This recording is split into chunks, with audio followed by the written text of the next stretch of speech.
Okay, hello everybody. Welcome back to this occasional series on writing the book, which talks through my experiences of writing a book all about the philosophy of trust. And in this week, we're going to take a slight diversion from normal procedures. And rather than talk to you about some fiddly problem in the philosophy of trust, I wanted to step back a little bit and talk about how I set about structuring a book. Because obviously when writing a book, I don't just sit down and furiously start typing at a keyboard and see where I get to at the end of however many hours it is I'm going to spend doing it. There's quite a lot of thought that goes into structuring the thing, working out what I'm going to talk about, how I'm going to connect those pieces together.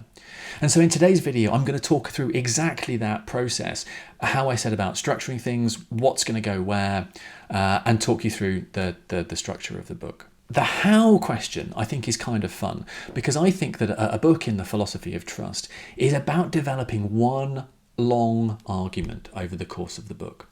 So we start in one place, we're going to try and move the reader through to a different point by the end of the book, and this one long unending arc will try and take them on that journey. And so each chapter should be a stepping stone in that process, in developing that overall arch of the argument.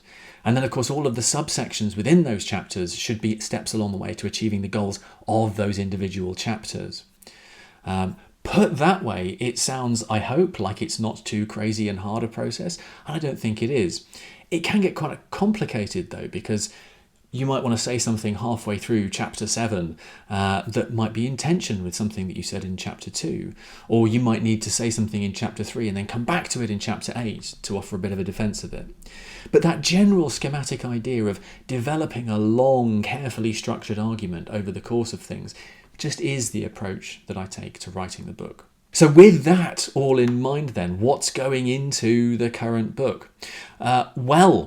As you can see from this very carefully presented set of notes, I have a really detailed plan. Slightly more seriously, to start off with, in the opening chapter, I'm going to have this idea that trust can come in at least two different kinds. There's moral trust and there's non-moral trust. So moral trust is just this idea that when you trust someone and they breach your trust, I can say the word breach, when they breach your trust, they've done something that's morally wrong, morally objectionable. There are other cases of trust where it doesn't look like that's what we've got going on. So for instance, if I trust the toaster to brown my bread in the morning and it fails, the toaster hasn't morally failed me. Okay, and I think those are two different instances of trust, and I think they are both forms of trust, and so developing that idea is a key part of chapter 1, as well as introducing lots of different flavours of trust that philosophers have talked about. 2-place trust, 3-place trust, trustworthiness, generalised trust. We'll have time to talk about all of this in future videos, but also do check out some of the other content on theories of trust for material that digs into all of this. One of the things that's kind of primary in the book for me is this idea that 3-place trust is super important. 3-place trust is this idea that one person trusts another to perform some specific action. And I think that this is kind of at bedrock when we're thinking about what trusting someone is.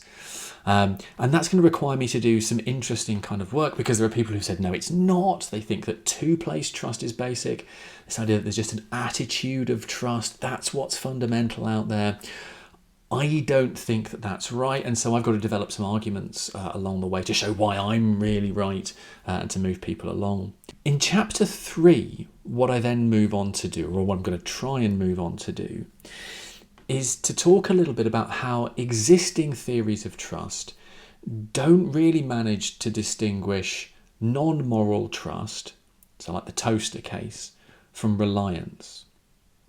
And one of the core claims that I'm going to try and develop through that chapter 3, is that there is a difference between non-morally trusting something and relying on something. Okay, so you can trust the toaster to brown your bread, non-morally. You can rely on the toaster to toast your bread. But non-moral trusting and relying aren't going to be the same thing. And that's going to be, I think, quite a neat line to take. I hope it's a neat line to take.